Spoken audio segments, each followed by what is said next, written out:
动次的go to the Rami. Ha!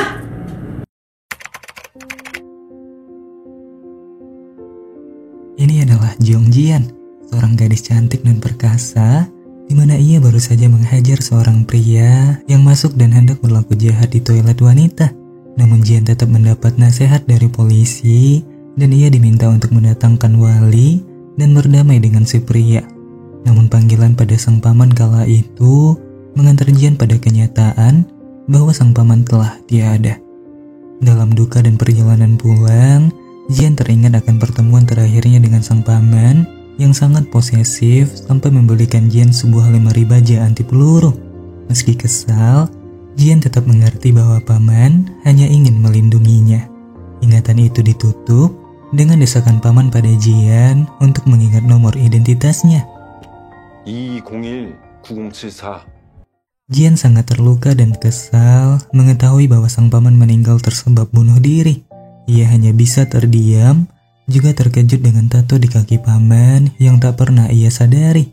Dalam dilema kehilangan itu, Jian bertemu kembali dengan seorang teman masa kecil bernama Jongmin. Ia setia menemani Jian hingga dengan tulus menawarkan diri untuk membersihkan kamar mandi yang menjadi tempat sang paman mengakhiri hidup. Beralih pada saat pemakaman, Jian terpaku pada beberapa orang yang aneh yang tak pernah ia lihat sebelumnya. Meski begitu, teman-teman masa kecil paman tetap datang dan mereka bercerita tentang betapa berartinya sang paman di hidup mereka.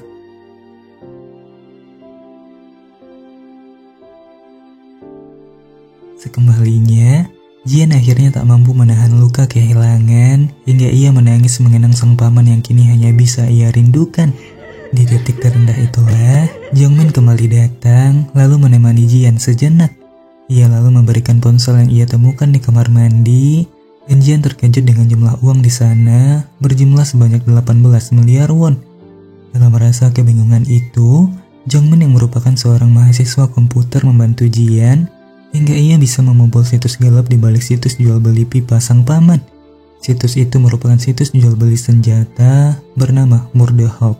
Ia lalu mendapat salah satu pesan dari pelanggan yang mengatakan bahwa ia juga akan membunuh Jian. Di tengah kepanikan itu, keanehan mulai berdatangan ke rumah Jian. Seorang wanita mengaku sebagai tutor bahasa, juga dengan datangnya beberapa drone yang menuju ke rumahnya.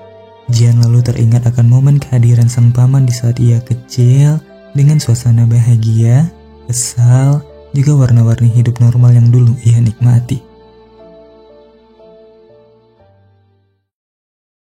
Di masa lalu, dikala Jian masih kecil, sang paman bernama Jinman berseteru dengan kakaknya, di mana Jinman bersikeras untuk melakukan otopsi atas kematian sang ibu yang aneh. Namun sang kakak marah kala itu dan meminta Jinman untuk pulang saja bersama Jian. Di rumah, Jian bercerita pada sang paman bahwa kematian itu sangat menjengkelkan. Lalu paman mengatakan bahwa kematian bukanlah hal yang menakutkan. Karena bagaimanapun, setiap orang kelak juga akan pergi dari dunia. Sang paman lalu meminta Jian untuk kelak menjadi orang yang kuat. Cerita kala itu ditutup dengan sebuah panggilan yang membuat Jinman terpaksa meninggalkan Jian dan mengatakan sebentar lagi akan ada orang yang datang menjaganya. Jinman lalu meminta Jian untuk membuat sandi sebagai kunci masuk untuk orang itu. Yang mah. Setelah kepergian paman, Jian ketakutan dengan seorang pria yang menerobos masuk dan tidak mengucapkan sandi yang ia minta. Tiba-tiba seorang pria datang dan menunjukkan sandi itu pada Jian. Ia lalu meminta Jian untuk masuk ke dalam kamar dan terjadilah perkelahian yang menewaskan si pria.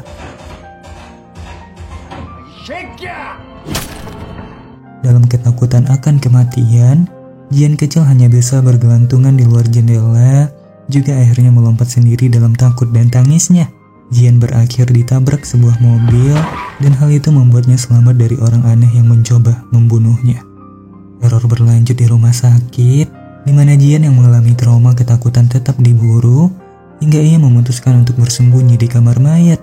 Dalam senyap ketakutan itu, Jian dikejutkan dengan mayat di sampingnya yang ternyata adalah orang yang ia cintai.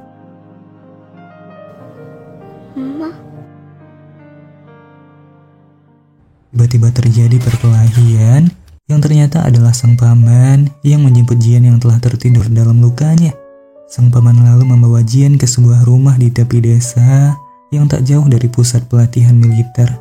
Jinman akhirnya sadar bahwa Jian telah mengalami afasia yang membuatnya tak bisa lagi bicara. Ia hanya bisa menyalahkan dirinya atas luka dari Jian kecil yang tak tahu apa-apa. Namun meski begitu, Jinman mau tak mau harus tetap menahan rasa kasihnya agar Jian tumbuh mandiri dan kuat. Dan sejak saat itulah, Jian kecil melawan hidup dengan luka sakit yang tidak tertahankan. Di mana ia dibully di sekolah, berjalan sendiri dalam pulangnya, di samping semua anak yang mendapat cinta tulus orang tua. Jinman juga tak ingin terlalu peduli, tersebab ia ingin Jian tumbuh sangat kuat, menjadi sosok yang kelak tak bisa dilukai. Dalam hari-hari di tahun itu, Jian tumbuh mandiri dan sang paman tak pernah benar-benar merawatnya. Mereka bahkan tak pernah makan bersama, hingga keterikatan mulai terbentuk dikala Jian mulai mendekati sang paman dengan stempel harga-harga alat yang ia butuhkan. Suatu hari, Jian tak henti-hentinya dibully di sekolah dan ia dikurung oleh teman-temannya di gudang. Jian kembali bertemu dengan trauma ketakutannya dan ia hanya bisa meneriaki nama sang paman. Kala itu, Jian hanya bisa menangis dan memeluk sang paman. Lalu dengan penuh perasaan, Jian mengatakan mengapa sang paman sangat lama. Karena sejak kepergian sang paman dari rumah dulu, itulah pertama kalinya Jian memeluk sang paman dan melepaskan semua lukanya. Kembali ke masa sekarang, Jian meminta pada wanita aneh bernama Min Hye itu untuk pergi. Ia lalu kembali bersama Jong Min, dan Jong Min menceritakan bahwa setiap pembeli di Murderhold memiliki kode masing-masing. Ungu untuk seorang mata-mata, kuning untuk kru pembersih mayat, juga merah untuk para pembunuh bayaran. Murderhold juga memiliki kode terakhir berwarna hijau, di mana setiap pembeli yang telah mendapat kode tidak diizinkan untuk menyerang pemilik kode hijau. Di mana kode hijau itu hanya dimiliki oleh 2 orang, Jinman sebagai pemilik toko, juga Jong Jian sebagai orang yang sangat ia sayangi. Setiap pemilik kode juga diharuskan untuk melindungi si kode hijau jika terjadi penyerangan pada si hijau. Tiba-tiba terjadi penyerangan dan rumah Jian mulai ditembaki oleh drone-drone bersenjata. Meski memiliki kaca anti peluru, rumah tetap berhasil dijebol dan Jian bersama Jong Min mencoba dengan sekuat tenaga bertahan dan melawan.